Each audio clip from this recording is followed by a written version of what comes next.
When I was in college, I was not a morning person. I was a grump. And when I mean morning, I'm talking 4 p.m. Right? I'm in college. I know I'm cheesy, but it was not until I married my wife when I became a morning person. Oh, I love you. No, I'm not in trouble. I remember, for example, I had, for some reason, one of our science teachers at our school always had some tough classes. And so at really, really early in the morning, I had both human anatomy and microbiology at 8 a.m. So some of our college students, you're trying to grasp all that. And so I knew that learning and trying to engage, for me, that early was difficult. The details would become blurry. And so when you read through this section of Exodus, the details of the tabernacle and all that exists, it sometimes feels like microbiology at 8 a.m. during college. Right? I mean, if you're disagreeing with me, it's because you haven't read it. Which is also, you could have slept in at your 8 o'clock class. So any bad preacher would preach over the details of the tabernacle. Any worse of the bad preachers would preach over the details of the tabernacle on Spring Forward Sunday. So that's where I'll be this morning. In all seriousness, we do gather around the dwelling place of God called the tabernacle. We don't get access to the innermost holies, but we at least get access to the courtyard. Trust me, you don't want to go any further. So how do the details of the holy dwelling residence of God have anything to do with me? Tabernacle, Hebrew meaning residence or dwelling place for God. Another word used is tent meeting, was the place in which God's people day to day literally constructed this tent as they were nomadic and carried themselves on through the desert and the promised land until the first temple in Jerusalem was built. And then that became the holy place for which God would dwell. You see, for the ancient Israelites, the presence of God was locked up in the prosperity of their community, meaning that they thought and they strongly believed that if God was at the central place of them in their existence, that they would prosper. Prosper being a somewhat relative word because prosperity can look and sound and feel like a lot of different things.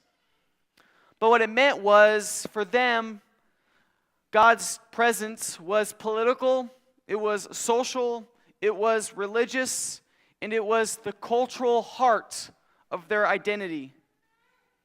This place was so holy,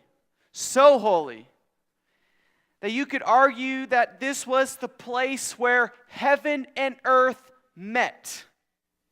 And so because of this, because this was the place where heaven and earth met, they paid careful attention to the details, instructions that were offered at Mount Sinai. Vestments and the ephod and altar of incense and shekel for the sanctuary, the bronze basin, anointing oils and incense, the framework of the tabernacle, the ark of the covenant, the table for the bread of the presence, the lampstand, the mercy seat, and more and more and more. So you had this tent, and honestly, if you've seen it, or at least try to image it in Google, it's not even really that impressive. And yet the details and the instructions were so important to God's people. The priestly officials, they were the descendants of Aaron and his sons. They were asked to follow a strict set of detailed rituals that were meant to serve God. which honestly, if you really pulled back the layers and figured out what they really did, most of their work consisted of butchering animals, cleaning up the results of such activities, other cleaning services, and preparing food and drink for the people. That was the priest. Exodus 29, starting in verses 10, it says this: "You shall bring the bull in front of the tent of meeting, the tabernacle. Aaron and his sons shall lay their hands on the head of the bull, and you shall slaughter the bull before the Lord at the entrance of the tent of meeting, the tabernacle. And you shall take some of the blood of the bull and put it on the horns of the altar with your finger, and the rest of the blood you shall pour out on the base of the altar. You shall take all the fat that covers the entrails," I know this is gross, I'm sorry, "and the appendage of the liver, and the 2 kidneys with the fat that is on them, and turn them into smoke on the altar." So if this is Thanksgiving, take out the innards, you throw it on the altar, and it cooks. And it boils, and it brings up smoke, and it smells. It probably smelled pretty good. And then they took the skin and the dung, and they burned that outside the camp, which they called what? The sin offering. And then the good stuff, the meat, the fillets, the steaks, the hamburgers, what'd they do with it? They ate it. I know this seems somewhat trivial, but here's another way for the picture to be painted. God provides a ritual that blesses and affirms the holiness of His presence, and yet does so in a way that gives you the blessing. Meaning, I will take the nastiness of this animal, and I will use that to purify your sinfulness, and yet I will take the good stuff of the animal, and I will give it to you. In the very beginning, right even before the instructions of what happens at Tabernacle, God, just like He did at Mount Sinai, reminded the people who God was. And God simply says to them, remember who I am. I am the God that freed you, liberated you, saved you from Egypt. I am the God of grace, the God of mercy, and the God of salvation. And I offer you these details, these ways of life, these rules. Meaning, grace comes before the rules. The law comes as a result of God's grace, God's saving presence are the tent poles to the tent. And the priests themselves functioned as mediators between God and God's people. Their main job was to ensure that God's story intersected in the lives of Israel. Because of that, wanting these stories to intersect meant the details in the tabernacle and the rituals themselves mattered greatly. And so God says, I will dwell among the Israelites, and I will be their God, and they shall know I am their Lord, their God, who brought them out of the land of Egypt, that I might dwell among them. I am the Lord their God. the great I am, the Holy One, will inhabit and dwell among his people. And this picture of God in a tent, packing up each day and going and carrying himself with his people, well, this picture is carried over into the new covenant. The picture of this community of people being inhabited by God is offered beautifully and shared and expressed in the New Testament. Paul writes this to the Ephesians. He says, to non-Jewish believers, the nobodies, the ones in the past who were left out, who were on the fringes, who were casted out and labeled as not God's people, heard this. They heard, you are fellow citizens with the holy ones. You are God's household now. You have been based upon foundation of apostles and prophets. Jesus Christ himself is the stone on which the house is built, on which the tabernacle is built, on which the temple is built. In him, this entire building, this structure fits together and grows into something sacred and beautiful and holy. And that is the dwelling place of God in which the Spirit can grow and thrive. One writer says, to fulfill God's intention to be known by dwelling in his people, God chose to occupy a tent for decades in a grubby desert. So what does this mean today?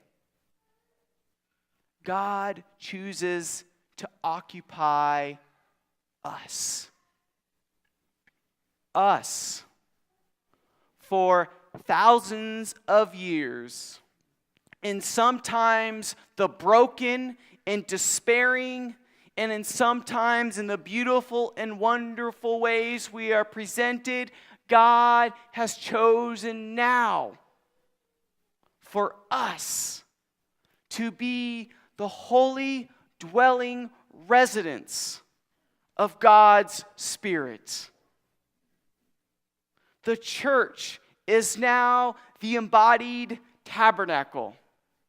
Each of us represent the indwelling of God, which means this: each of us have duties as priests, which sounds really cool, right? When you read 1 Peter and you see this idea that we are a priestly nation, that we are now God's chosen people.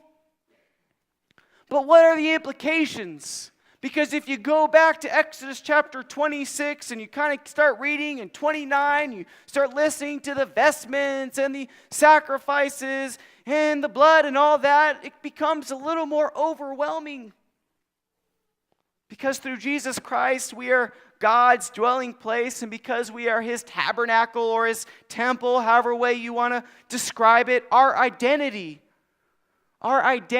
itself becomes the presence of God. I mean, if you think about the implications of that, it's pretty big. How we live, how we act, how we treat others, how we treat one another. All of this becomes the opportunity for the world to witness the intersection of heaven and earth. Our priestly function today is to be the mediators between God and the world. Our job is to ensure that God's story intersects with the lives of others. And because we are in the business of wanting God's story to intersect with the lives of others, that our own story becomes that much more important because it's through our story, it's through our bodies, it's through our own tabernacle or tent, it's through our own makeup of who we are where God's presence can be made that much clearer. So with all that said, it means this: the details in how we are presented still matter today. That we have details about ourselves that we should probably think about a little more. One of the scariest things when I think about us religious people is that it's easy for us to think in abstract. And what I mean by abstract is, and it's just not religious people, it's just our society in general, but we can pick on ourselves. And when I think abstract, I'm thinking I can easily disengage myself with what's happening in the world because maybe it's been on TV so much. And so, I don't know about you, I am willing to say that I am sometimes numb by what's really happening around me.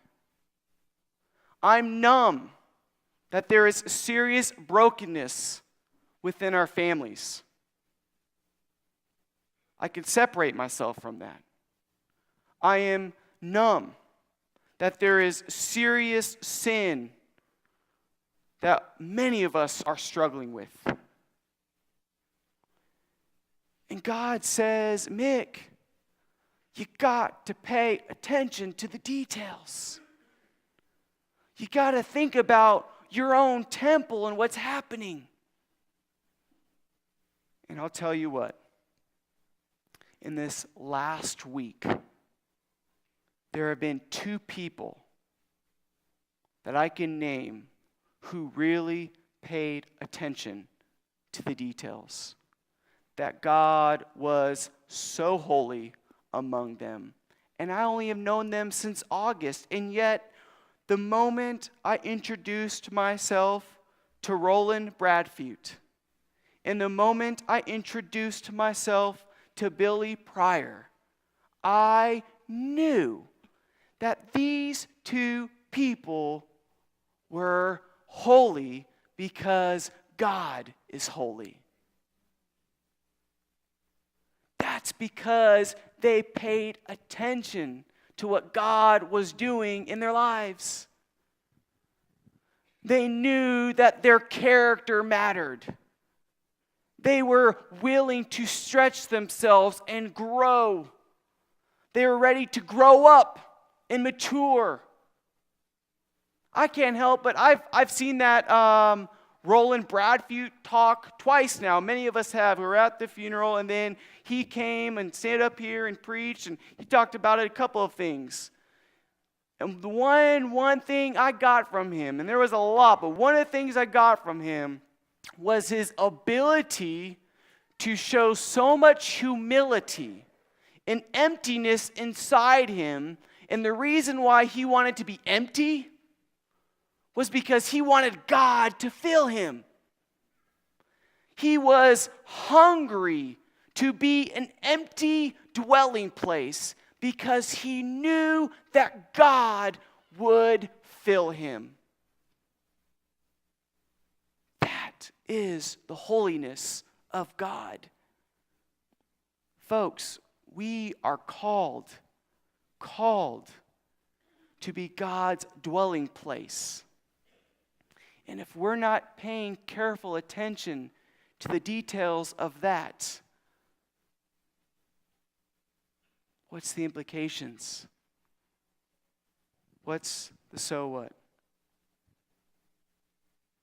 And so God calls us to be the mediators between God and this world.